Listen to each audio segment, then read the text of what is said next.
আদায় করছি যারা আমাকে এখানে ইনভাইট করেছেন এবং যারা এখানে এসেছেন আপনাদেরও কৃতজ্ঞতা আদায় করছি এবং সবার জন্য আল্লাহ সুবহানাহু ওয়া তাআলার নিকট উত্তম প্রতিদান কামনা করছি। সবাই বলি আমিন। তো প্রথমেই আমি যে কথাটা বলবো সেটা হলো সূরা হামিম সিজদার 33 নং আয়াতে আল্লাহ সুবহানাহু ওয়া তাআলা বলেছেন, ওয়ামান আহসানু কাওলাম মিম্মান দাআ ইলাল্লাহি ওয়া আমিলা সলিহান আকালা ইন্নানি মিনাল মুসলিমিন। তার কথা থেকে আর কার কথা উত্তম হতে পারে যে মানুষকে আল্লাহ সুবহানাহু ওয়া তাআলার দিকে আহ্বান করে, যে মানুষকে আল্লাহ সুবহানাহু ওয়া তাআলার কথা শোনায়, তার কথা থেকে আর কার কথা উত্তম হতে পারে এবং সে পরিচয় দেয় আমি হচ্ছি মুসলিম। তাহলে আমি এখানে কথা বলছি একজন মুসলিম হিসেবে। যদি আমি মুসলিম না হতাম তাহলে এই চেয়ারে আপনারা আমাকে নিয়ে আসতেন না, নিয়ে আসতেন? আমি মনে করি আমি এখানে মুসলিম হওয়ার কারণে আল্লাহ সুবহানাহু ওয়া তাআলা আমাকে এখানে নিয়ে এসেছেন।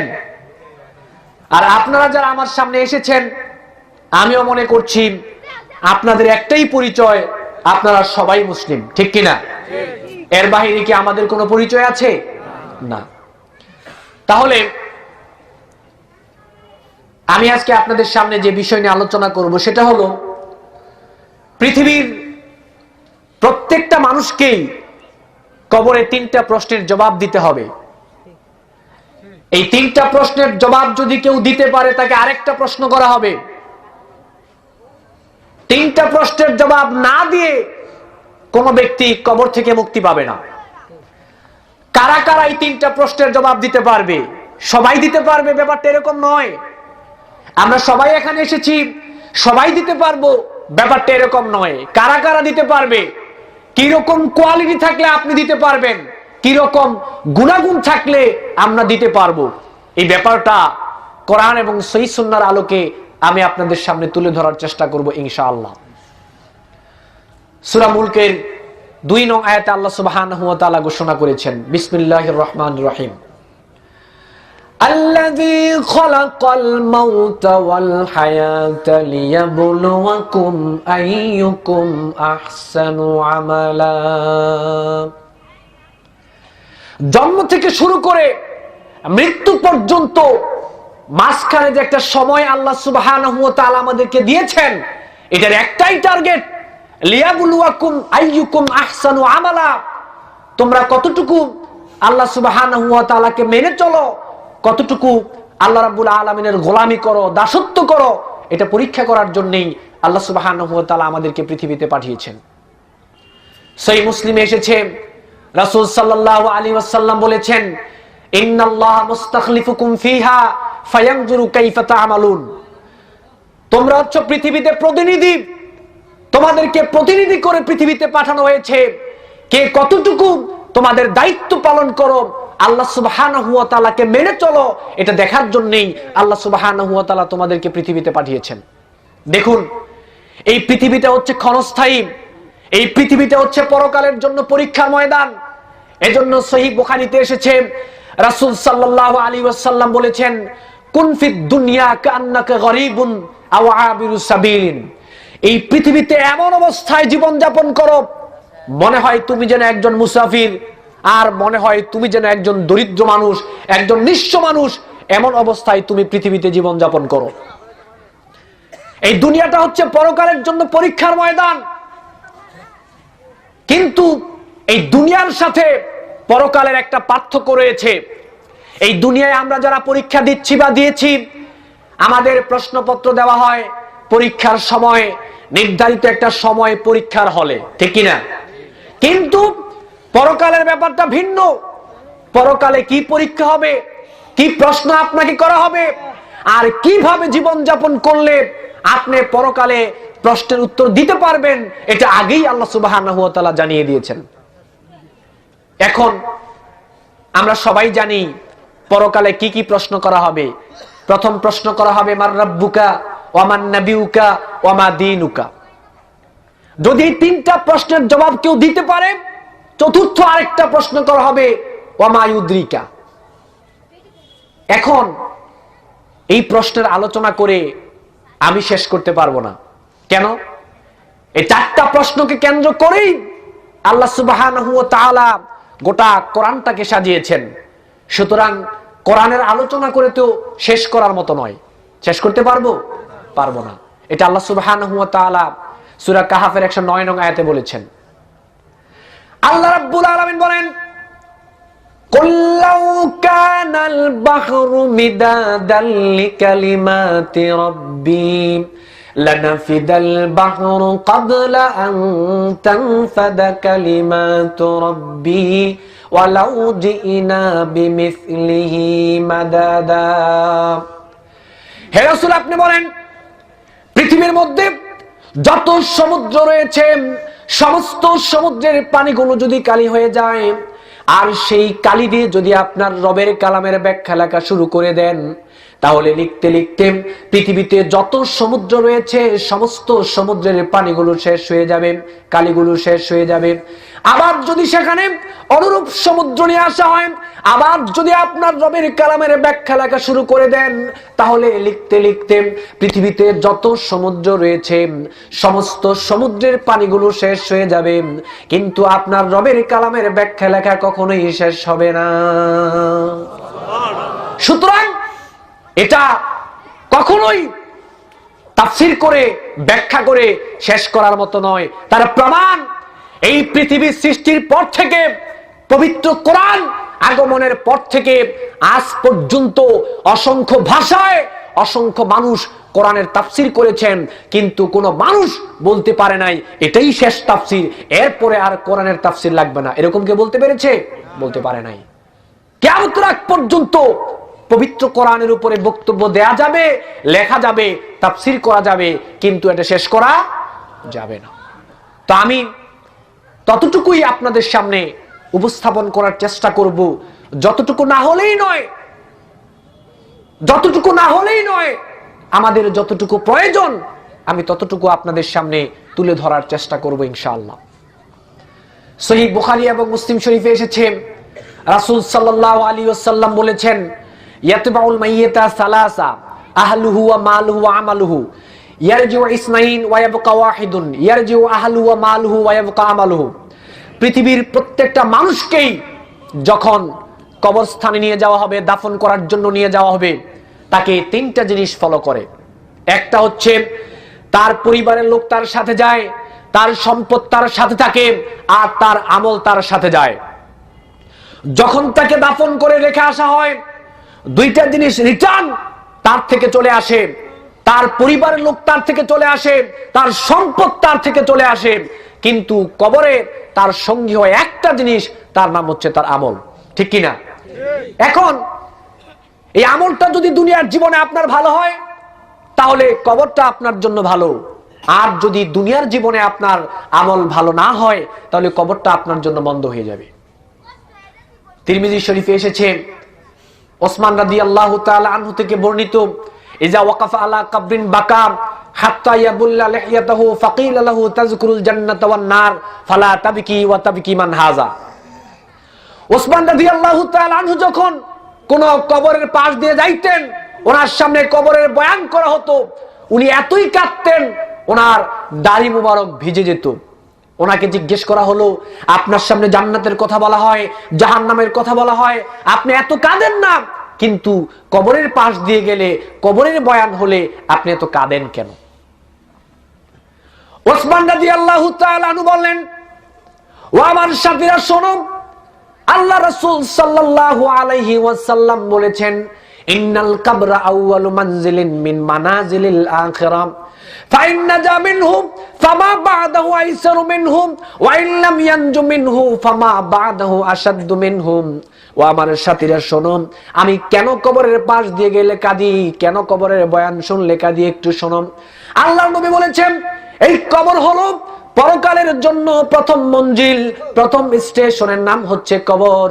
এই কবর থেকে যদি কোনো ব্যক্তি মুক্তি পেয়ে যায়, তাহলে পরবর্তী যত মঞ্জিল রয়েছে, যত স্টেশন রয়েছে, সমস্ত মঞ্জিল থেকে মুক্তি পাওয়াটা আল্লাহ তার জন্য সহজ করে দিবেন। আর যে ব্যক্তি এই কবরের মধ্যে ধরা পড়ে যাবে। ধরা তো সেই ব্যক্তি পড়ে যাবে যারা দুনিয়ার জীবনে আল্লাহ রাব্বুল আলামিনকে মেনে চলবে না, আল্লাহর আইন যারা মেনে চলবে না, আল্লাহর গোলামি যারা করবে না, যারা দুনিয়ার জীবনে ভালো কাজ করবে না, তারাই তো কবরের মধ্যে ধরা খেয়ে যাবে। আর যারা কবরের মধ্যে ধরা খেয়ে যাবে, পরবর্তী যত মঞ্জিল রয়েছে, যত স্টেশন রয়েছে, সমস্ত মঞ্জিল থেকে মুক্তি পাওয়াটা আল্লাহ তার জন্য কঠিন করে দিবে। মা রাআইতু মানজারান কাত্তু ইল্লা ওয়াল কবরু আফজা মিনহু। আল্লাহ রাসূল বলেছেন, এই কবরের মধ্যে আমি এমন ভয়ানক দৃশ্য, ভয়ানক আযাব আমি নবী দেখেছি, অন্য কোথাও আমি এত ভয়ানক শাস্তি দেখি নাই। সহিহ বুখারীতে এসেছে, আসমা বিনতে আবি বকর সিদ্দিক রাদিয়াল্লাহু তাআলা আনহা বলেন, কামা রাসূলুল্লাহ সাল্লাল্লাহু আলাইহি ওয়াসাল্লাম খাতিবান, আল্লাহ নবী আমাদের সামনে বক্তব্য দেওয়ার জন্য দাঁড়ালেন। ফাযাকারা ফিতনাতুল কবরি আল্লাতী ইফতানু ফিহাল মারউ ফালাম্মা যাকারা যালিকা দাজ্জাল মুসলিমুনা দাজ্জাতান। আল্লাহর নবী আমাদের সামনে কবরের বয়ান এমন ভাবে করলেন, কবরের আযাবের কথা এমন ভাবে তুলে ধরলেন, আমাদের সামনে যত মুসলিম ছিল সবাই হাউ মাউ করে কাঁদা শুরু করে দিল। এত কঠিন ভাবে বিশ্বনবী কবরের ভয়ানক চিত্র সাহাবীদের সামনে তুলে ধরেছিলেন। এই কবরে পৃথিবীর প্রত্যেকটা মানুষকেই প্রথমে রাখা হবে। এই বিভীষিকাময় কবরের মধ্যে, কঠিন কবরের মধ্যে, এত ভয়ানক একটা জায়গায় আপনাকে রাখার পরে প্রথম প্রশ্ন করা হবে, মার রাব্বুকা, তোমার রব কে ছিল?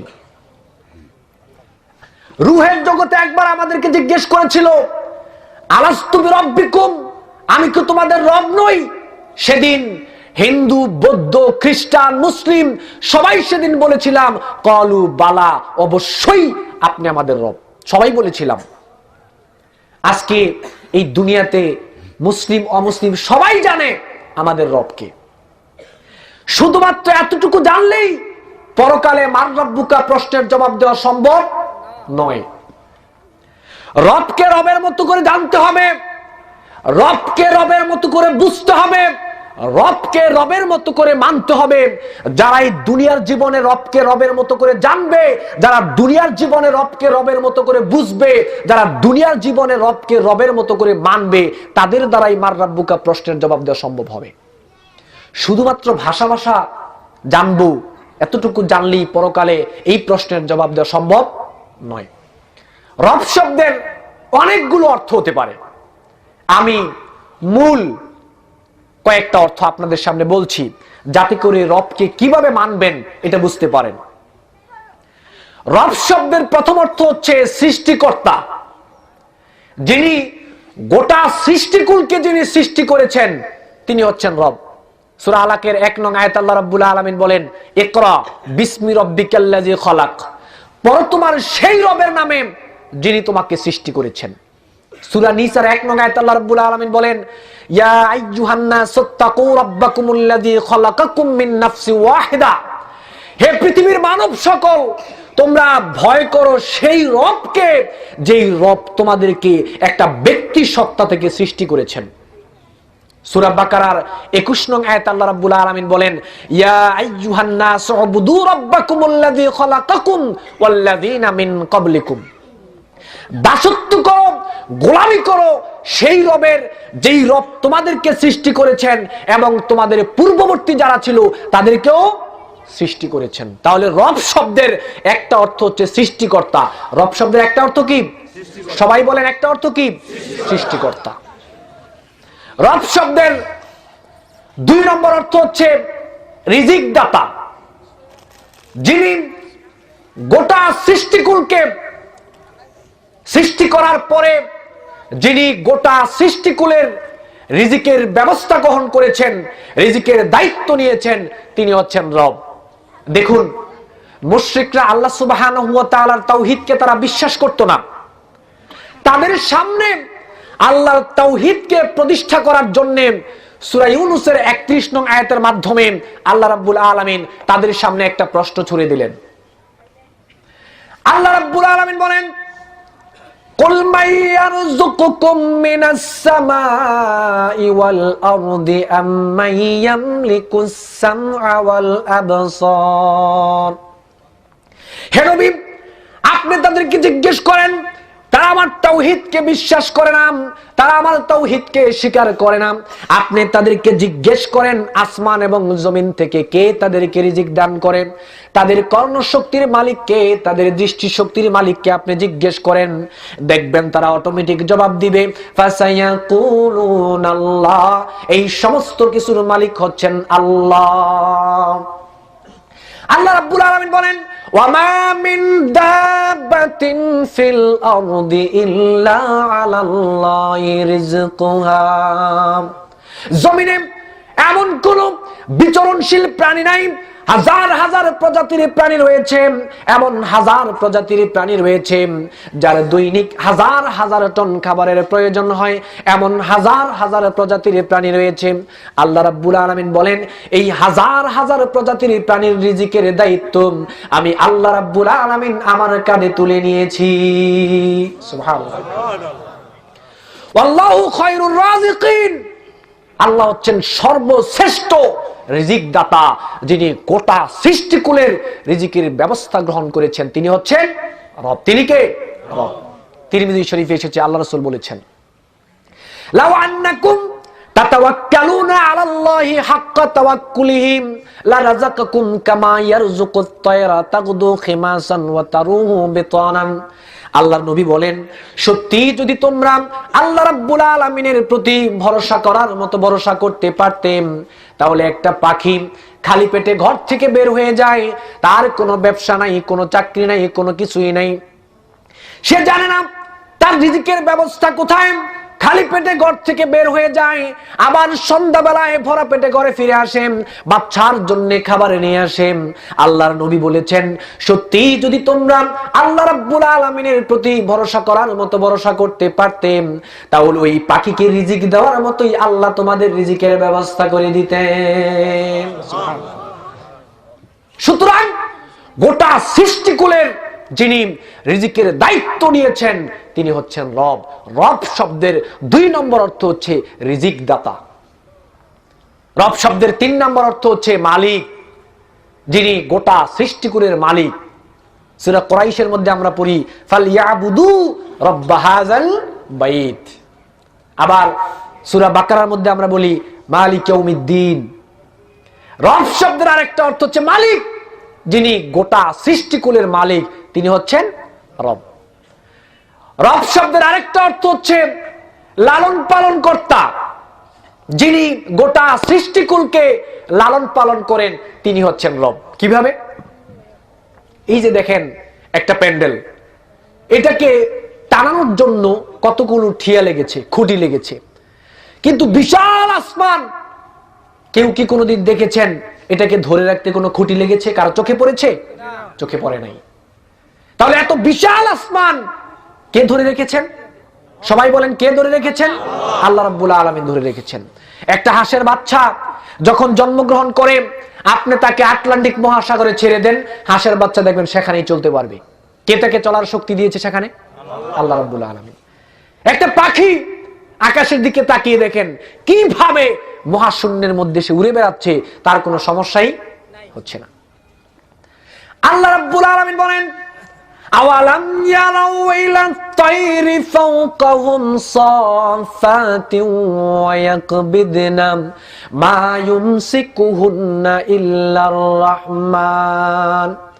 মানুষ কি আকাশের দিকে তাকিয়ে দেখে না কিভাবে একটা পাখি মহাশূন্যের মধ্যে ডানা মেলে উড়ে বেড়ায়? কখনো কখনো ডানাগুলোকে গুছিয়ে নেয়, আবার কখনো ডানাগুলোকে মেলে দেয়।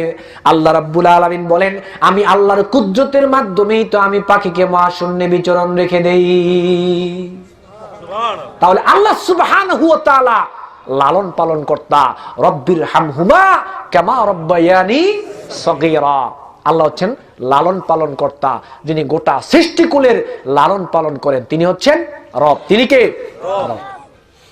রব শব্দের সবচেয়ে গুরুত্বপূর্ণ, যেটা না মানলেই নয়, মানতেই হবে, এটা হচ্ছে বিধানদাতা।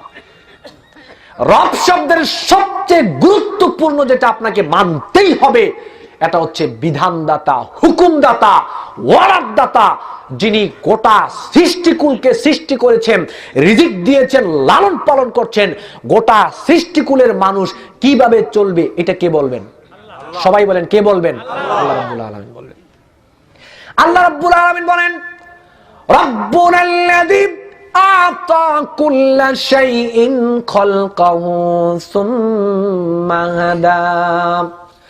রব হচ্ছেন তিনি যিনি তোমাদেরকে শুধু সৃষ্টি করেন নাই, শুধু রিজিকের দায়িত্ব নেন নাই, শুধু লালন পালন করেন নাই, আবার তোমাদেরকে স্বাধীনতা দিয়ে ছেড়ে দেন নাই, বরং তোমাদের চলার জন্য আল্লাহ রাব্বুল আলামিন রাস্তা বলে দিয়েছে।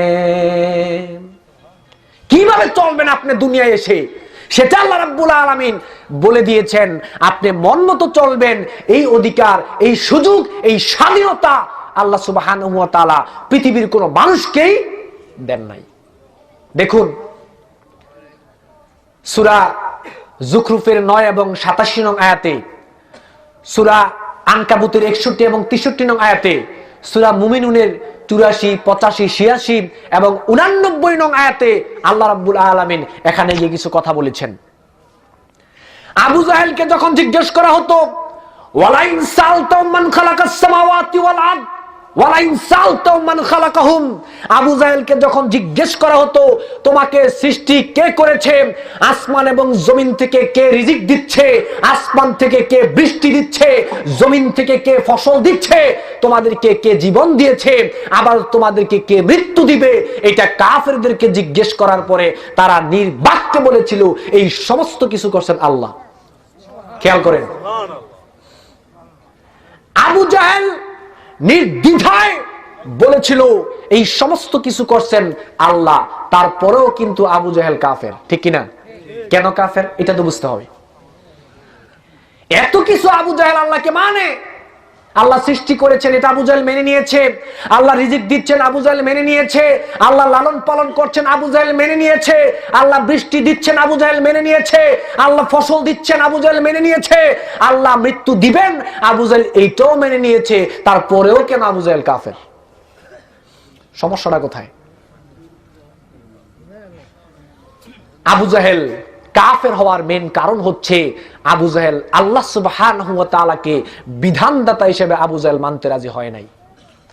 আল্লাহর তাওহীদকে, আল্লাহর গোলামি করাটাকে, আল্লাহর একত্ববোধকে আবু জাহেল মেনে নিতে রাজি হয় নাই, যার জন্য আবু জাহেল কাফের হয়েছে। আবু জাহেলকে আল্লাহ রাব্বুল আলামিন যেভাবে চলতে বলেছেন সেভাবে আবু জাহেল চলে নাই, অস্বীকার করেছে। আবু জাহেলকে আল্লাহ রাব্বুল আলামিন যেই নির্দেশনা দিয়েছিলেন আবু জাহেল সেটা মানে নাই, অস্বীকার করেছে, যার জন্য আবু জাহেল কাফের হয়েছে। আল্লাহ রাব্বুল আলামিন আমাদের চলার জন্য একটা রাস্তা বলে দিয়েছেন, এই রাস্তা মোতাবেকই আপনাকে চলতে হবে, এই রাস্তাকে অস্বীকার করা যাবে না। আল্লাহ রাব্বুল আলামিন বলেন, فَإِمَّا يَأْتِيَنَّكُم مِّنِّي هُدًى فَمَن تَبِعَ هُدَايَ فَلَا خَوْفٌ عَلَيْهِمْ وَلَا هُمْ يَحْزَنُونَ। আদম এবং ইবলিসের মধ্যে যখন একটু সমস্যা সৃষ্টি হয়ে গেল, আল্লাহ রাব্বুল আলামিন বললেন, কুলনা বিতু মিনহা জামিআ, যাও এখান থেকে তোমরা নেমে যাও, তোমাদেরকে দুনিয়ায় পাঠানো হবে।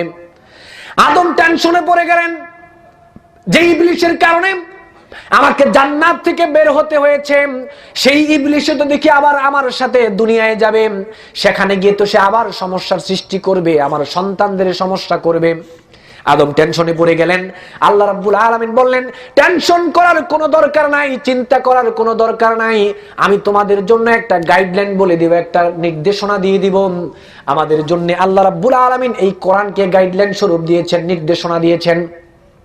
এই কোরআন যারা ব্যক্তিগত জীবনে যারা কোরআনের বিধান মেনে চলবে, ব্যক্তিগত জীবনে কোনো টেনশন থাকবে না। পারিবারিক জীবনে যারা কোরআনের বিধান মেনে চলবে, পারিবারিক জীবনে কোনো টেনশন থাকবে না। সামাজিক জীবনে যারা কোরআনের বিধান মেনে চলবে, সামাজিক জীবনে কোনো টেনশন থাকবে না।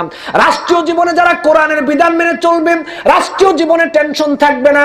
মুমিন জীবনের সমস্ত জায়গায়, মুমিন জীবনের সমস্ত জায়গায় যারা কোরআনের বিধানকে মেনে চলবে, আল্লাহ রাব্বুল আলামিন যেই রাস্তায় চলতে বলেছেন ওই রাস্তায় চললে আর কোরআনকে যদি আঁকড়ে ধরতে পারেন, তাহলে মুমিন জীবনের কোনো ভয় এবং দুশ্চিন্তা থাকবে না। ফালা খাউফুন আলাইহিম ওয়ালা হুম ইয়াহজানুন। আল্লাহ বলেছেন কোনো শান্তি, কোনো টেনশন, কোনো দুঃখ দুর্দশা থাকবে না যদি গোটা জীবনে এই কোরআনকে আঁকড়ে ধরতে পারো। কোরআনের রঙে যারা রঞ্জিত হতে পারবে তাদের কোনো দুঃখ থাকবে না, টেনশনও থাকবে না। আবু জাহেল চিন্তা করলো, যদি আমি কোরআনকে মেনেই নেই, আল্লাহর তাওহীদকে মেনেই নেই, শিরিক করা যদি আমি ছেড়েই দেই, তাহলে তো সমস্যা। কি সমস্যা? একটা সমস্যা আছে। চিন্তা করলো, আমি যদি আল্লাহর তাওহীদকে মেনে নেই, আল্লাহর একত্ববাদকে মেনে নেই, তাহলে তো আমার গদি আর থাকে না, এই গদিতে তো মুহাম্মদ সাল্লাল্লাহু আলাইহি ওয়াসাল্লামের হয়ে যায়। এজন্য আবু জাহেল কাফের। আল্লাহর তাওহীদ, আল্লাহর একত্ববাদ আবু জাহেল কুফরি শক্তিকে ছাড়তে অস্বীকার করেছে, আবু জাহেল তাগুতি শক্তিকে ছাড়তে অস্বীকার করেছে, আবু জাহেল শিরকি শক্তিকে ছাড়তে অস্বীকার করেছে, আল্লাহর তাওহীদকে সে অস্বীকার করেছে, মানতে রাজি হয় নাই, আল্লাহর একত্ববাদকে মানতে রাজি হয় নাই, যার জন্য আবু জাহেল হয়েছে কাফের। আজকের জমিনে আমি এখানে দাঁড়িয়ে বক্তব্য দিচ্ছি, আমি যত বড় আলেম হই না কেন, আমিও যদি আল্লাহ রাব্বুল আলামিনের তাওহীদকে আজকে মেনে না নেই, শিরকের রাস্তা যদি আমি না ছাড়ি, তাগুদের রাস্তা যদি আমি না ছাড়ি, কুফরি শক্তি যদি আমি না ছাড়ি, তাগুদি শক্তি যদি আমি না ছাড়ি, আমি যত বড় আলেম হই না কেন, আবু জাহেল এবং আমার মধ্যে কোনো পার্থক্যই থাকবে না, কোনো পার্থক্য থাকবে না। কেন? আবু জাহেল আদমের সন্তান, আমি আদমের সন্তান। আবু জাহেল আল্লাহর সৃষ্টি, আমি আল্লাহর সৃষ্টি। আবু জাহেল যেরকম মানুষ ছিল, আমিও তদ্রুপ মানুষ। তাহলে পার্থক্যটা কোথায়? সে কেনই বা কাফের হবে, আমিই বা কেন মুসলিম হব? সে কেনই বা জাহান্নামে যাবে, আমি কেনই বা জান্নাতে যাব? এরকম তো হওয়ার কথা নয়, এরকম হওয়ার কথা নয়। জান্নাতে যেতে হলে সমস্ত শিরকি শক্তিকে অস্বীকার করে, সমস্ত তাগুদি শক্তিকে অস্বীকার করে, সমস্ত কুফরি শক্তিকে অস্বীকার করে, সমস্ত শিরকি শক্তির সাথে সম্পর্ক ছিন্ন করে, তাগুদি শক্তির সাথে সম্পর্ক ছিন্ন করে, কুফরি শক্তির সাথে সম্পর্ক ছিন্ন করে আল্লাহ রাব্বুল আলামিনের একত্ববাদকে, তাওহীদকে মেনে নিতে হবে। তাহলেই আপনি মার রাব্বুকা প্রশ্নের জবাব দিতে পারবেন। সূরা বাকারার 256 নং আয়াত আল্লাহ রাব্বুল আলামিন বলেছেন, ফামাইয়াকফুর বিত্তাগুত ওয়া ইউমিন বিল্লাহ। আগে তাগুতি শক্তি বর্জন করো, শিরকি শক্তি বর্জন করো, কুফরি শক্তি বর্জন করো, অস্বীকার করো সেগুলোকে, তারপরে আল্লাহ রাব্বুল আলামিনের প্রতি ঈমান আনয়ন করো। মদের বোতলে যদি মধু রাখতে যান, তাহলে আগে মদের বোতল পরিষ্কার সাফ পরিচ্ছন্ন করে ধুয়ে মুছে শুকিয়ে তারপরেই সেখানে মধু রাখতে হবে। অন্তরে যদি আল্লাহর তাওহীদকে স্থান দিতে চান, ঈমানকে যদি স্থান দিতে চান, অন্তরের মধ্যে যত কুফরি শক্তি রয়েছে, অন্তরের মধ্যে যত তাগুদি শক্তি রয়েছে, অন্তরের মধ্যে যত শিরকি শক্তি রয়েছে, এগুলো ধুয়ে মুছে সাফ করে তাদের সাথে সমস্ত সম্পর্ক ছিন্ন করে তারপরেই আল্লাহ রাব্বুল আলামিনের তাওহীদকে স্থান দিতে হবে। তাহলেই আপনার ঈমান টিকবে, তাহলেই আপনি জান্নাতে যাওয়ার আশা করতে পারেন। বুঝতে পেরেছেন কথা আপনারা? রাগ করেছেন কেউ? আমি কি ভুল বললাম? আল্লাহ রাব্বুল আলামিন বলেন, আলা লাহুল খালকু ওয়াল আমরু তাবারাকাল্লাহু রাব্বুল আলামিন। সৃষ্টি আমি করেছি, আল্লাহ বলছেন সৃষ্টি আমি করেছি, সুতরাং আমার কথা মতো চলতে হবে, নিজেদের মন মতো, নিজেদের স্বাধীন মতো চললে হবে না। আল্লাহ যেভাবে চলতে বলেছেন, যেভাবে চালানোর কথা বলেছেন, সেভাবেই আপনাকে চলতে হবে, সেভাবেই চালাতে হবে, এর ব্যতিক্রম ঘটলে হবে না। তাহলে মার রাব্বুকা প্রশ্নের জবাব দিতে পারবে তারা, যারা এই দুনিয়ার জীবনে রবকে রবের মতো করে জানবে, রবকে রবের মতো করে বুঝবে, রবকে রবের মতো করে যারা মানবে, তারাই পরকালে মার রাব্বুকা প্রশ্নের জবাব দিতে পারবে। এটা আমার কথা না, আল্লাহ রাব্বুল আলামিন বলেছেন। আল্লাহ রাব্বুল আলামিন বলেন, ইন্নাল্লাযীনা ক্বালু রাব্বুনাল্লাহ সুম্মা ইসতাকামু তাতানাজ্জালু আলাইহিমুল মালায়েকা আল্লা তাখাফু ওয়া লা তাহজানু ওয়া আবশিরু বিল জান্নাহ আল্লাতী কুনতুম তুআদুন। নিশ্চয়ই যারা এই দুনিয়ার জীবনে বলবে নিশ্চয়ই আল্লাহ রাব্বুল আলামিন হচ্ছেন আমাদের রব। আর এটা বলেই তারা বসে থাকবে না, রবকে রবের মতো করে তারা মানবে, রবকে রবের মতো করে জানবে। আর রবকে রবের মতো করে মানার পরে তারা যখন মৃত্যুবরণ করবে, তাদেরকে যখন কবরে রাখা হবে, প্রশ্ন করার পরে তারা জবাব দিয়ে ফেলবে। রহমতের ফেরেশতা এসে তার সামনে দাঁড়াবে, আর ফেরেশতা তাকে একটা ঘোষণা জানিয়ে দিবে, দুনিয়ার জীবনে তুমি আল্লাহ রাব্বুল আলামিনকে মেনে চলার কারণে, রবকে রবের মতো করে মানার কারণে দুনিয়ার জীবনে আল্লাহ তোমার সাথে সেই জান্নাতের ওয়াদা করেছিলেন। আজকে আল্লাহ রাব্বুল আলামিন তোমাকে সেই জান্নাতের সুসংবাদ দিয়েছে। প্রশ্নের জবাব হয়ে যাবে আপনার, কিন্তু রবকে রবের মতো করে মানতে হবে, রবকে রবের মতো করেই মানতে হবে, তাহলেই প্রশ্নের জবাব দেওয়া সম্ভব হবে। 2 নম্বর প্রশ্ন হচ্ছে ওয়ামান নাবিউকা, তোমার নবী কে ছিল? নবী মানে সূরা আরাফের 158 নং আয়াত আল্লাহ রাব্বুল আলামিন বলেছেন, কুল ইয়া আইয়ুহান নাস ইন্নী রাসূলুল্লাহি ইলাইকুম জামিআ, হে নবী আপনি বলে দেন, হে পৃথিবীর মানব সকল, আমি তোমাদের সবার জন্য রাসূল হিসেবে প্রেরিত হয়েছি। রাসূল মানে কি? সূরা আহজাবের 21 নং আয়াত আল্লাহ রাব্বুল আলামিন বলেছেন, লাকাদ কানা লাকুম ফি রাসূলিল্লাহি উসওয়াতুন হাসানা, রাসূল মানে হচ্ছে আদর্শ, রাসূল মানে হচ্ছে তরিকা, রাসূল মানে হচ্ছে ইবাদতের পদ্ধতি, রাসূল মানে হচ্ছে অনুসরণের ব্যক্তি। আল্লাহ রাব্বুল আলামিন বলেছেন, প্রিয় নবী মুহাম্মদুর রাসূলুল্লাহ সাল্লাল্লাহু আলাইহি ওয়াসাল্লামকে তোমাদের পৃথিবীর সমস্ত মানুষ, একেবারে প্রধানমন্ত্রী থেকে শুরু করে গোলাম পর্যন্ত সবার জন্য মহানবী সাল্লাল্লাহু আলাইহি ওয়াসাল্লামকে আদর্শ ব্যক্তি এবং অনুসরণীয় ব্যক্তি, মডেল হিসেবে আমি আল্লাহ রাব্বুল আলামিন মুহাম্মদ সাল্লাল্লাহু আলাইহি ওয়াসাল্লামকে প্রেরিত করেছি। রাসূল হচ্ছেন আমাদের জন্য আদর্শ, রাসূল হচ্ছেন আমাদের জন্য মডেল। রাসূল আজকে আদর্শ রাস্তাঘাটে পাওয়া যায়, আদর্শ রাস্তাঘাটে পাওয়া যায়, তরিকা রাস্তাঘাটে অভাব নাই, ইবাদতের পদ্ধতির কোনো অভাব নাই। আল্লাহ রাব্বুল আলামিন রাসূল সাল্লাল্লাহু আলাইহি ওয়াসাল্লামকে পাঠিয়েছেন গোটা বিশ্ববাসীর জন্য আদর্শ রূপে, মডেল রূপে, নেতা হিসেবে। ইবাদতের পদ্ধতি বিশ্বনবী থেকে আমরা নিব, জীবনের প্রত্যেকটা ক্ষেত্রে রাসূলকে আমরা আদর্শ হিসেবে মানব, এজন্য নবীকে পাঠানো হয়েছে। কিন্তু আমরা আল্লাহর নবীকে বাদ দিয়ে এখন বিভিন্ন নেতা নেত্রীকে আদর্শ হিসেবে মানছি, বিভিন্ন পীরের তরিকা হিসেবে মানছি, বুজুর্গানে কেরামের ইবাদতের পদ্ধতি আজকে আমরা গ্রহণ করছি বিশ্বনবীকে বাদ দিয়ে। মুসনাদে আহমদে এসেছে এবং সুনানে দারিমিতে এসেছে, হাদিসটি সহিহ। আল্লাহ রাসূল বলেছেন, ওয়ালাউ বাদা আলাকুম মূসা ফাত্তাবাতুমুহু ওয়া তারাকতুমুনি লা দালালতুম আন সাওয়াইস সাবিল। আজকে যদি মুসা আলাইহিস সালাম আবির্ভূত হতেন, আর তোমরা যদি আমি মুহাম্মদকে বাদ দিয়ে মুসা আলাইহিস সালামকে নেতা হিসেবে মানতে, মুসা আলাইহিস সালামকে আদর্শ হিসেবে মানতে, মুসা আলাইহিস সালামের তরিকায় চলতে, মুসা আলাইহিস সালামের পদ্ধতিতে ইবাদত করতে, আমি নবীকে বাদ দিয়ে, আল্লাহর নবী বলেছেন নিশ্চিত তোমরা গোমরা হয়ে যেতে। মুসা আলাইহিস সালামের ব্যাপারে বলেছেন, ওয়ালাউ কানা মুসা হাইয়ান ওয়া আদরাকা নবুওয়াতি লা তুবানিন। আল্লাহর নবী বলেছেন আজকে যদি মুসা আলাইহিস সালাম জীবিত থাকতো, আমি মুহাম্মদকে নেতা মানা ছাড়া, আমি মুহাম্মদের আদর্শ চলা ছাড়া, আমি মুহাম্মদের তরিকা মানা চলা ছাড়া, আমি মুহাম্মদের ইবাদতের পদ্ধতি গ্রহণ করা ছাড়া মুসা আলাইহিস সালামের জন্য বিকল্প কোনো রাস্তা খোলাই ছিল না। কিসের আপনার নেতা নেত্রী, কিসের আপনার পীর বুজুর্গ, কিসের কি আবার? মুসা আলাইহিস সালামের যেখানে কোনো বেল নেই, সেখানে তো এগুলো তো আরো তুচ্ছ। রাসূল সাল্লাল্লাহু আলাইহি সাল্লাম হচ্ছেন আমাদের জন্য আদর্শ। তিনি এমন একজন ব্যক্তি, তার জীবন চরিত্রটা এমন, যাকে আপনি জীবনের সমস্ত দিক দিয়ে অনুসরণ করতে পারবেন, এমন একটা জীবন আল্লাহর নবীকে আল্লাহ রাব্বুল আলামিন দান করেছেন। সূরা কালামের 4 নং আয়াত খুলে দেখেন, আল্লাহ রাব্বুল আলামিন বলেছেন, ওয়া ইন্নাকা লাআলা খুলুকিন আযীম। হে রাসূল, আপনার চরিত্র উত্তম, মহত্তম চরিত্রের উপরে আমি আল্লাহ রাব্বুল আলামিন আপনাকে প্রতিষ্ঠিত রেখেছি। সুবহানাল্লাহি ওয়া বিহামদিহি। আযীম শব্দ ব্যবহার করেছেন, এটা আল্লাহর সিফতি নাম। রাসূলের চরিত্রের ক্ষেত্রে আল্লাহ রাব্বুল আলামিন আযীম শব্দ ব্যবহার করেছেন। আরবিতে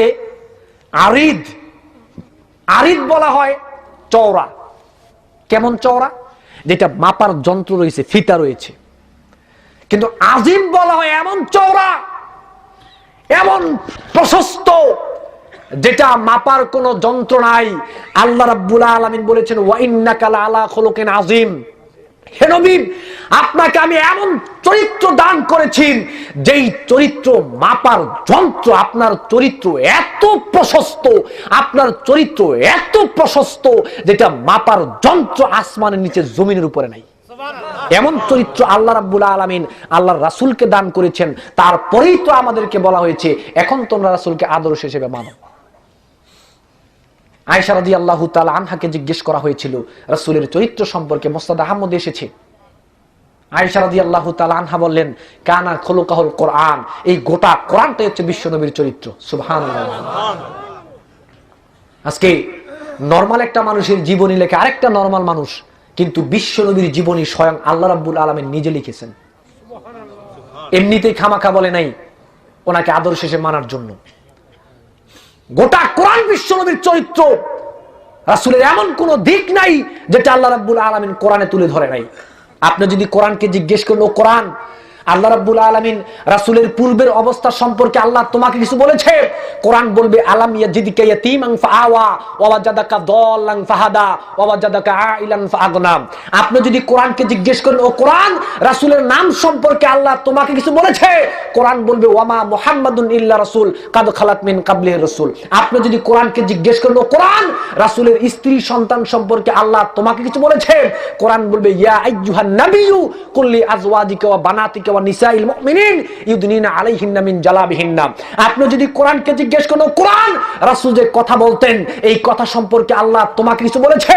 কোরআন বলবে মা ইয়ানতিকু আনিল হাওয়া ইন হুয়া ইল্লা ওয়াহয়ু ইউহা। আপনি যদি কোরআনকে জিজ্ঞেস করেন কোরআন রাসূল যে চুপ থাকতো এই সম্পর্কে আল্লাহ তোমাকে কিছু বলেছে? কোরআন বলবে লা তুহাররিক বি লিসানাকা লিতাআজালা বিহি ইন্না আলাইনা জামআহু ওয়া কুরআনাহু। আপনি যদি এই কোরআনকে জিজ্ঞেস করো কোরআন রাসূলের হাত সম্পর্কে আল্লাহ তোমাকে কিছু বলেছে? কোরআন বলবে ইন্নাল্লাযীনা ইউবাইউনাকা ইন্নামা ইউবাইউনাল্লাহ ইয়াদুল্লাহি ফাওকা আইদিহিম ওয়া মা রামাইতা ইয রামাইতা ওয়ালাকিন্নাল্লাহ রামা। আপনি যদি কোরআনকে জিজ্ঞেস করো কোরআন রাসূল কি দিয়া ঘুমাইতো? কোরআন বলবে ইয়া আইয়ুহাল মুযাম্মিলু কুমিল লাইলা ইল্লা কলিলা নিসফাহু আও ইনকুস মিনহু কলিলা। আপনি যদি কোরআনকে জিজ্ঞেস করো কোরআন রাসূল যে শহরে থাকতো ওই শহর সম্পর্কে আল্লাহ তোমাকে কিছু বলেছে? কোরআন বলবে লা উকসিমু বিহাযাল বালাদ ওয়া আনতা হিল্লুম বিহাযাল বালাদ ওয়া হাযাল বালাদিল আমিন।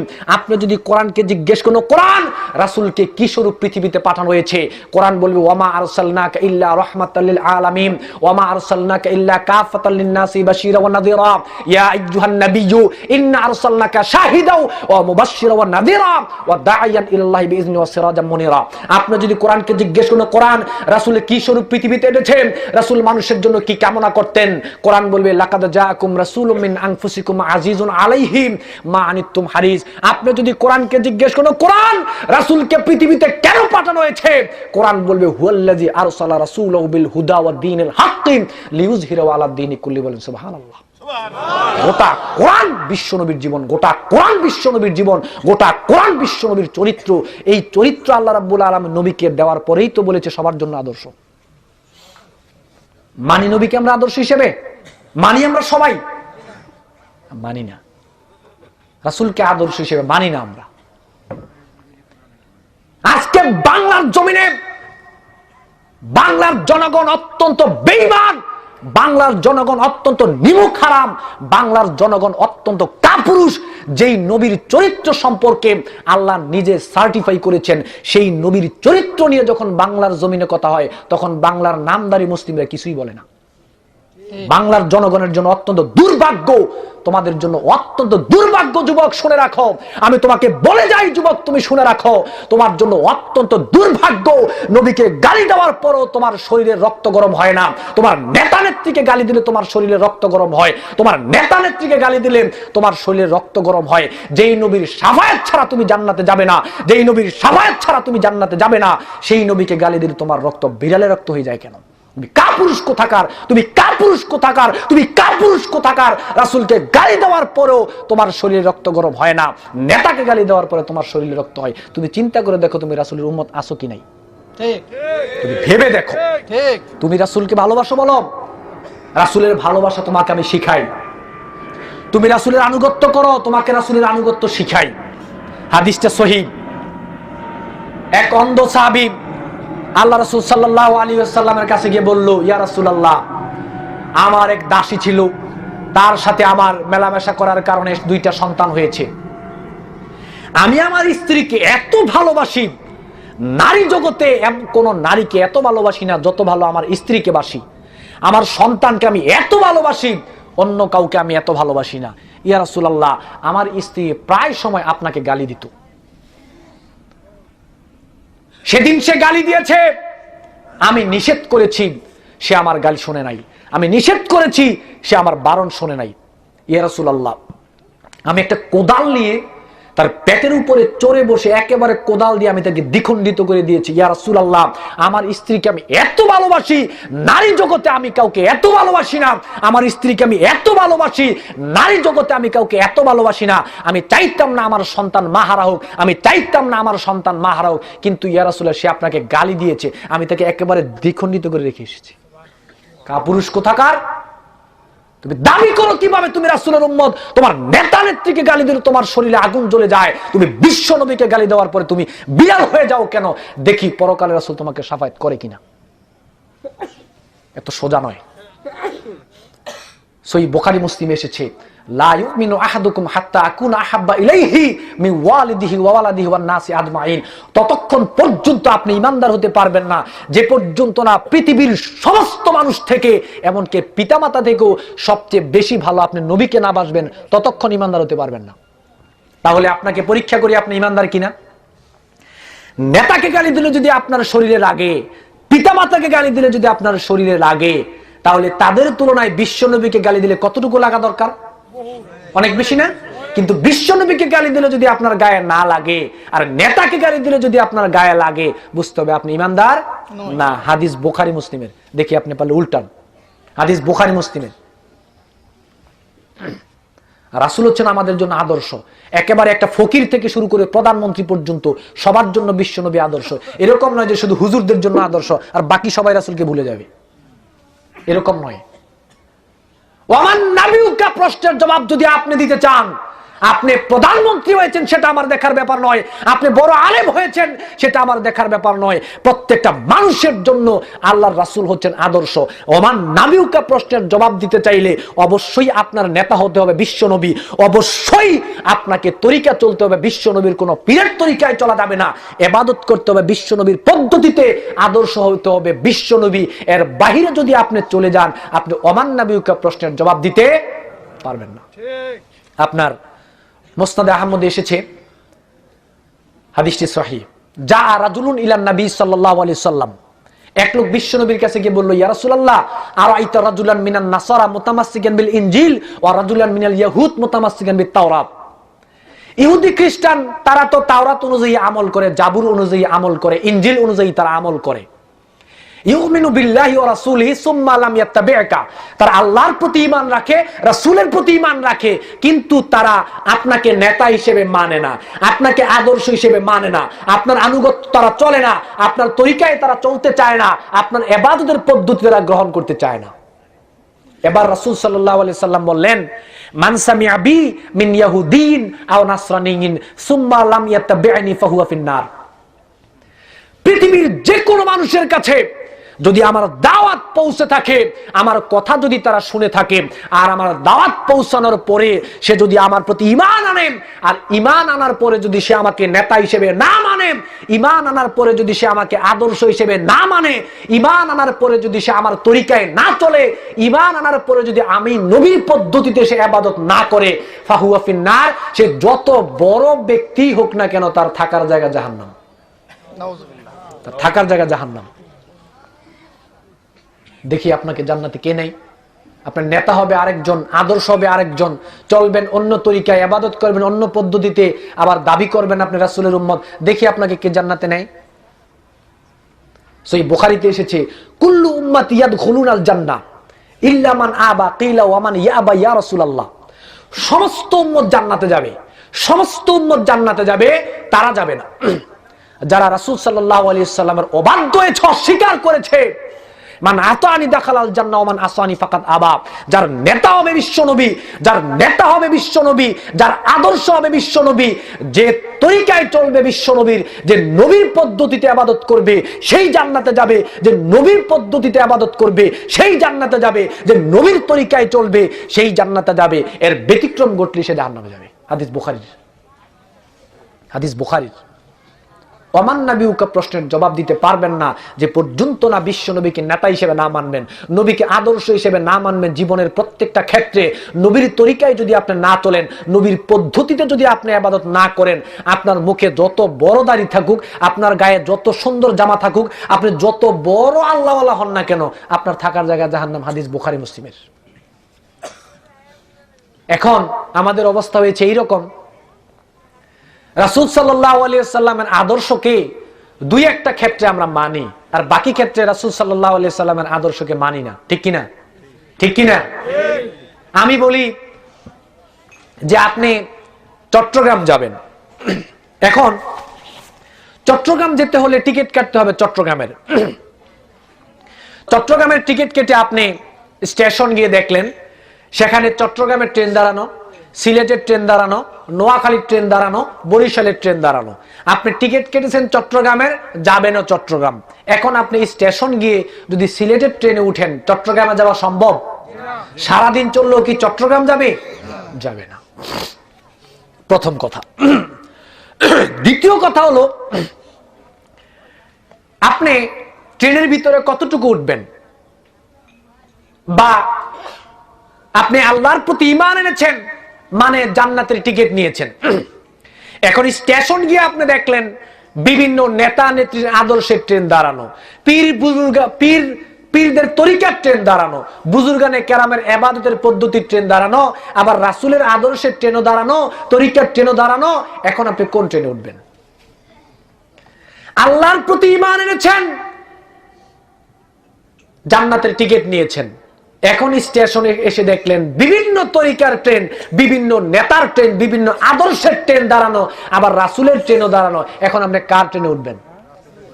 যদি রাসূলের আদর্শের ট্রেনে উঠেন, যদি রাসূলের তরিকার ট্রেনে উঠেন, যদি রাসূলের ইবাদতের পদ্ধতির ট্রেনে আপনি উঠেন, তাহলে এটা জান্নাতে যাবে। এর বাহিরে আপনি যত ট্রেনেই উঠেন না কেন, সেই ট্রেন দেখতে যতই সুন্দর হোক না কেন, সেই ট্রেন জান্নাতে যাবে না। সারাদিন চললে সেটা যাবে শুধু জাহান্নামের দিকে, শুধু জাহান্নামের দিকে। এখন আপনি ট্রেনে কতটুকু উঠবেন? এক লোক দৌড় দিয়ে ট্রেনে উঠলো, তো ট্রেনে যেই লোক উঠলো মনে করেন সে ভিতরে চলে গিয়েছে, তো ভিতরে চলে যাওয়ার পরে কিন্তু লোকটা নিরাপদ। ঠিক কিনা? ট্রেনের ভিতরে উঠলে কিন্তু লোকটা নিরাপদ। বুঝেন নাই কথা? লোকটা নিরাপদ। এই লোকটা হলো মুমিন। আরেক লোক বুদ্ধি করে সে ট্রেনে উঠলো না, সে বাইরে দাঁড়িয়ে রইল, সেও কিন্তু নিরাপদ। ঠিক কিনা? সেও নিরাপদ, যেহেতু বাইরে নিরাপদে দাঁড়িয়ে রয়েছে। সে হলো কাফের, ট্রেনে উঠতে অস্বীকার করেছে। আর আরেকটা সুবিধাবাদী লোক চিন্তা করলো যে ট্রেনের ভিতরের কিছু সুবিধাও ভোগ করি, ট্রেনের বাহিরের কিছু সুবিধাও ভোগ করি। এই চিন্তা করে বুদ্ধি করে পেটের অর্ধেক দিল ট্রেনের ভিতরে, অর্ধেক দিল বাহিরে। ট্রেন চলছে, সে কি আস্ত থাকবে? তো আমাদের বাংলার জমিনে, আমাদের বাংলার জমিনে এমন সুবিধাবাদী মানুষ রয়েছে যারা রাসূলের আদর্শের ট্রেনে অর্ধেক উঠেছে, আর অর্ধেক উঠেছে শয়তানের ট্রেনে। অর্ধেক সে ইমানদারের কাছ থেকে সুবিধা ভোগ করতে চায়, আর অর্ধেক কাফের বেঈমানদের কাছ থেকে সুবিধা ভোগ করতে চায়। এই শ্রেণীর নাম হচ্ছে মুনাফিক। তারা সুবিধা ভোগ করতে চায়, তারা হচ্ছে ইসলামের জন্য সবচেয়ে বেশি সবচেয়ে বেশি ভয়ঙ্কর হচ্ছে তারা। ওয়াইজা লাকুল্লাযিনা আমানু ক্বালু আমান্না ওয়াইজা খালাউ ইলা শায়াতিনহিম ক্বালু ইন্না মাআকুম ইন্নামা নাহনু মুস্তাহজিউন। ইমানদারদের কাছে গেলে বলবে আমরা ইমানদার, সেখান থেকে বের হয়ে যখন তারা শয়তানের কাছে যাবে, সেখানে গিয়ে বলবে আমি তোমার সাথেই আছি, মূলত ইমানদারদের সাথে তো আমি ঠাট্টাহানি করলাম মাত্র। ওই যে ট্রেনের ভিতরে অর্ধেক ভিতরে গেল, অর্ধেক বাহিরে গেল, ভিতরের সুবিধাও চায়, বাহিরের সুবিধাও চায়। আল্লাহ রাব্বুল আলামিন সূরা বাকারার মধ্যে বলেছেন সম্ভবত, ইয়া আইয়ুহাল্লাযীনা আমানু উদখুলু ফিস-সিলমি কাফা। আল্লাহ রাব্বুল আলামিন বলেছেন জি না, অর্ধেক ট্রেনের ভিতরে আর অর্ধেক বাইরে চলবে না। জান্নাতে যেতে হলে ট্রেনের ভিতরে পরিপূর্ণই ঢুকতে হবে। সুবহানাল্লাহ। জান্নাতে যেতে হলে ট্রেনের ভিতরে পরিপূর্ণই ঢুকতে হবে, অর্ধেক ঢুকার কোনো সুযোগ নেই। তারপরে আরো সুবিধা রয়েছে। আরো সুবিধা কি? আজকে হাদিস পড়লাম, সম্ভবত তিরমিজিতে এসেছে বা মুস্তাদে আহমদে আছে মনে হয়, হাদিসটা সহিহ। আল্লাহ রাসূল সাল্লাল্লাহু আলাইহি সাল্লাম বললেন, ইযা আদখালাল মাইয়াতাল কাবরা, যখন মৃত ব্যক্তিকে কবর নিয়ে যাবে তখন তোমরা সবাই বলবে বিসমিল্লাহি ওয়া আলা মিল্লাতি রাসূলিল্লাহ, আল্লাহর নামে রাসূলের আদর্শের উপরে রেখে দিলাম। আচ্ছা, তো যাকে আপনি রাখতেছেন কবরের মধ্যে এই দোয়া পড়ে, সে কি দুনিয়ায় থাকতে রাসূলের আদর্শে চলতো? রাসূলকে নেতা হিসেবে মানতো, রাসূলের তরিকায় চলতো, রাসূলের পদ্ধতিতে ইবাদত করত, কিন্তু মারা যাওয়ার পরে তো ঠিকই দেখলাম আপনি রাসূলের আদর্শই তাকে রেখে দিলেন। এটা কোন শয়তানি বা এটা কোন ধোঁকা? তা আমি আমার ভাষায় বলি, কেউ মনে কিছু নিয়েন না, বোঝানোর জন্য বলছি। আওয়ামী লীগের অফিস থেকে ঘোষণা দিল, কেউ যদি আওয়ামী লীগ করে মারা যায় তাহলে কেন্দ্র থেকে তাকে 5 লক্ষ টাকা দেওয়া হবে। তো এই ঘোষণা চলছে, টাকাও দিচ্ছে। তো বিএনপির এক লোক সারা জীবন সে বিএনপি করত, তো বিএনপি করে মারা যাওয়ার পরে তার গার্জিয়ান ছিল খুব চালাক। সে চিন্তা করলো যে আওয়ামী লীগ তো বলেছে 5 লক্ষ টাকা দিবে, তো দেখি কোনো মতে আমার ছেলেকে বিএনপি থেকে আওয়ামী লীগ বানিয়ে 5 লক্ষ টাকা নেওয়া যায় কিনা।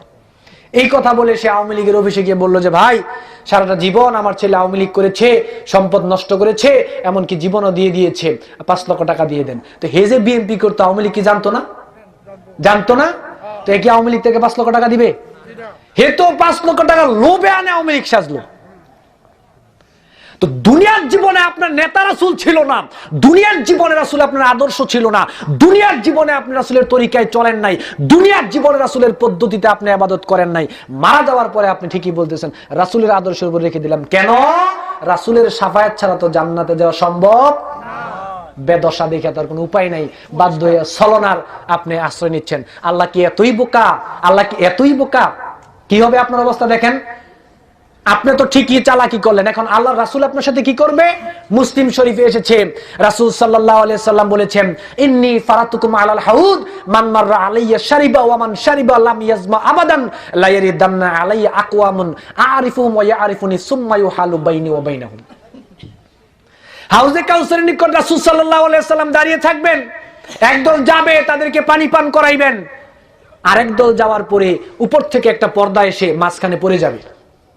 অবাক কথা, আল্লাহ নবী বলবে ইয়া রাব্বি ইন্নাহু মিন্নি, সে তো আমার উম্মত ছিল, সে তো আমার উম্মত ছিল।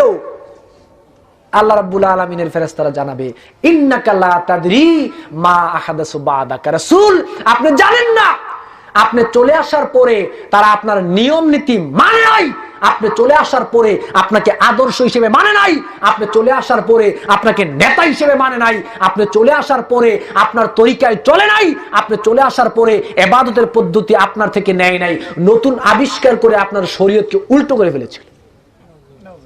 এবার ওই যে আপনি যে ধোঁকা দিতে চেয়েছিলেন রাসূলকে, দেখেন রাসূল আপনাকে কি করবে? রাসূল বলবেন সহকান সহকান, যা দূর হয়ে যা, এখন তোর জায়গা নেই। লাভ হলো? বিসমিল্লাহি ওয়া আলা মিল্লাতি রাসূলিল্লাহ যতই বলেন না কেন কোনো লাভ হবে না।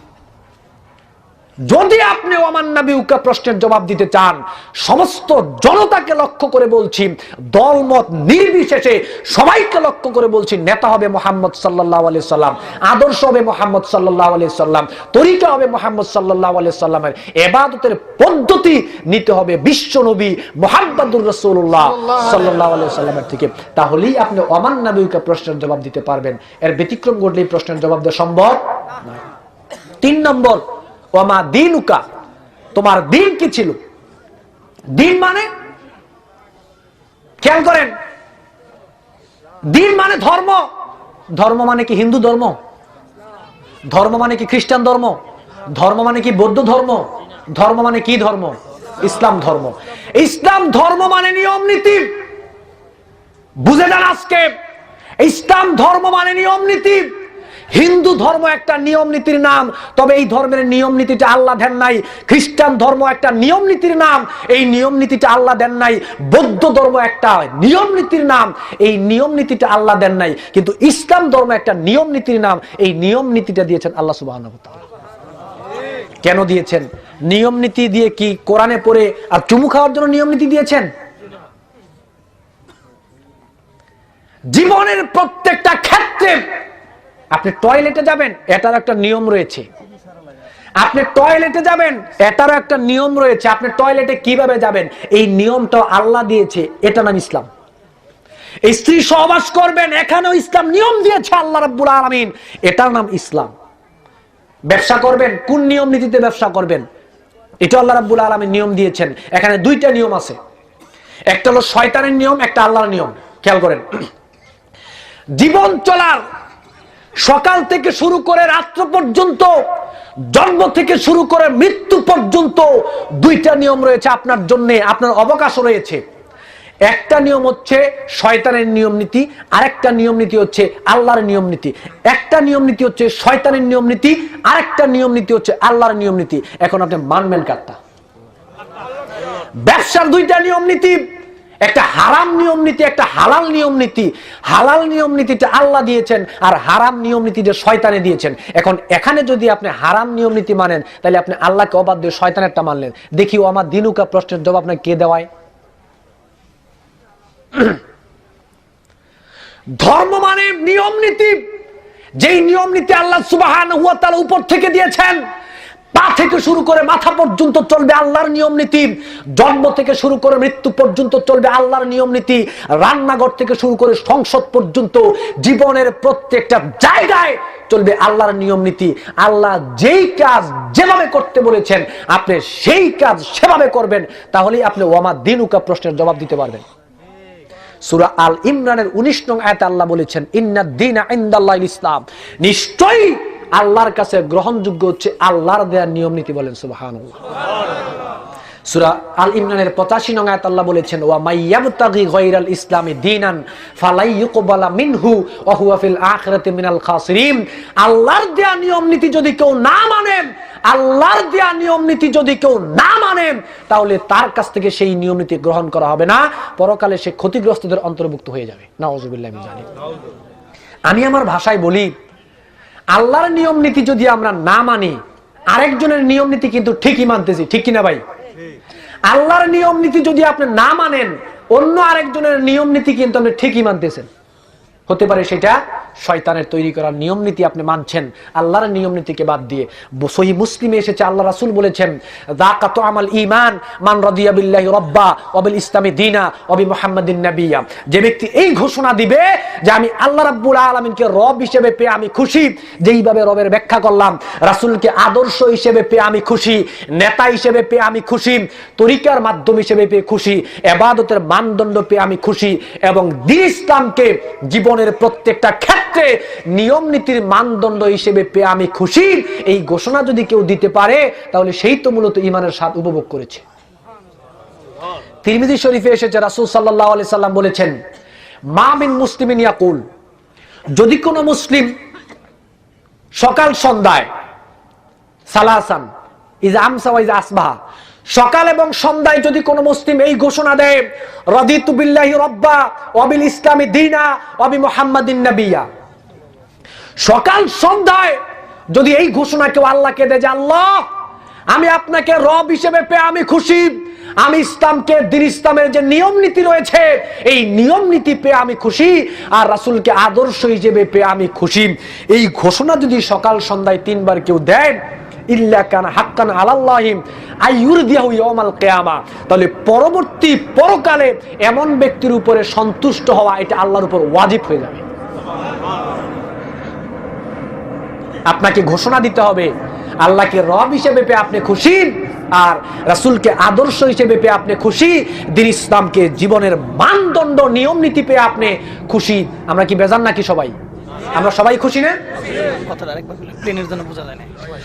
রাসূল সাল্লাল্লাহু আলাইহি ওয়াসাল্লাম হচ্ছেন আমাদের নেতা, রাসূল সাল্লাল্লাহু আলাইহি ওয়াসাল্লাম হচ্ছেন আমাদের আদর্শ, রাসূল সাল্লাল্লাহু আলাইহি ওয়াসাল্লাম হচ্ছেন আমাদের সবার জন্য তরিকা, রাসূল সাল্লাল্লাহু আলাইহি ওয়াসাল্লাম হচ্ছেন আমাদের সবার জন্য ইবাদতের মূল মানদণ্ড, ইসলাম হচ্ছে আমাদের সমস্ত মানুষের জন্য নিয়ম নীতির মানদণ্ড, এবং আল্লাহ হচ্ছে আমাদের জন্য রব।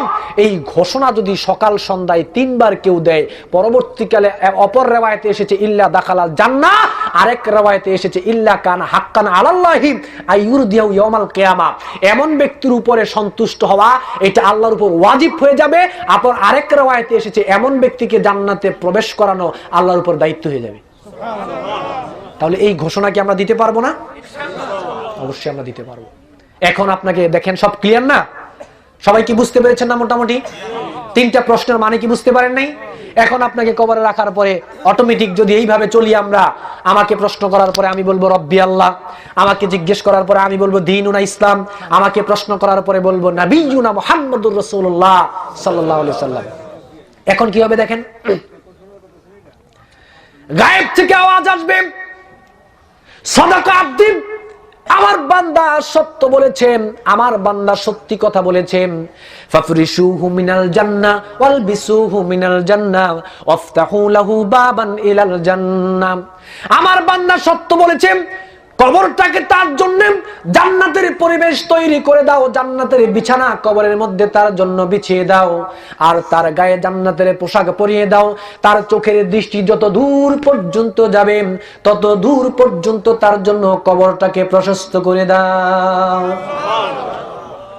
বলা হবে নুম কানাউমিল আরুস, ঘুমা বেটা, বাসর সব যায়, দুলামিয়া তার বউকে নিয়ে যেমনি আরামে ঘুমায়, ইলা ইয়াউমি ইউবাসুন, কিয়ামতের আগ পর্যন্ত তুই কবরের মধ্যে জান্নাতি পরিবেশে আরামে ঘুমা। আর যে ব্যক্তি এই তিনটা প্রশ্নের আলোকে যারা এই দুনিয়ার মধ্যে জীবন পরিচালনা করবে না, জীবন গঠন করবে না, কিছু কিছু ক্ষেত্রে মানবে আর কিছু কিছু ক্ষেত্রে মানবে না, তাদেরকে যখন কবরে রাখা হবে তারা বলবে হা হা লা আদরি, আমি জানি না, আমি জানি না। নাউযুবিল্লাহি মিন যালিক। গায়েব থেকে আওয়াজ আসবে, কাযাবা আব্দি, আমার বান্দা মিথ্যা বলেছে। ফাফরিশুহু মিনান নার ওয়ালবিসুহু মিনান নার, আমার বান্দার জন্য কবরটাকে জাহান্নামের বিছানা বিছিয়ে দাও, তার গায়ে জাহান্নামের পোশাক পরিয়ে দাও। ওয়াফতাহু লাহু বাবান ইলান নার, তার চোখের দৃষ্টি যত দূর পর্যন্ত যাবে তত দূর পর্যন্ত কবরটাকে জাহান্নামের পরিবেশে বড় করে দাও। নাউযুবিল্লাহি মিন যালিক। শুরু হয়ে যাবে আপনার শাস্তি। ওই যে আমি আগে হাদিস বলেছিলাম যে কবর থেকে যদি কেউ মুক্তি পেয়ে যায় পরবর্তী সমস্ত জায়গায় সে মুক্তি পেয়ে যাবে, আর কবরে যদি কেউ ধরা খেয়ে যায় বাকি সমস্ত জায়গায় ধরা খেয়ে যাবে। তার মানে হলো কবরটাই হলো আপনার জন্য জান্নাত আর কবরটাই হলো আপনার জন্য জাহান্নাম। সুতরাং আসুন আমরা সবাই চেষ্টা করি এই তিনটা প্রশ্নের আলোকে, এই তিনটা প্রশ্ন বুঝে।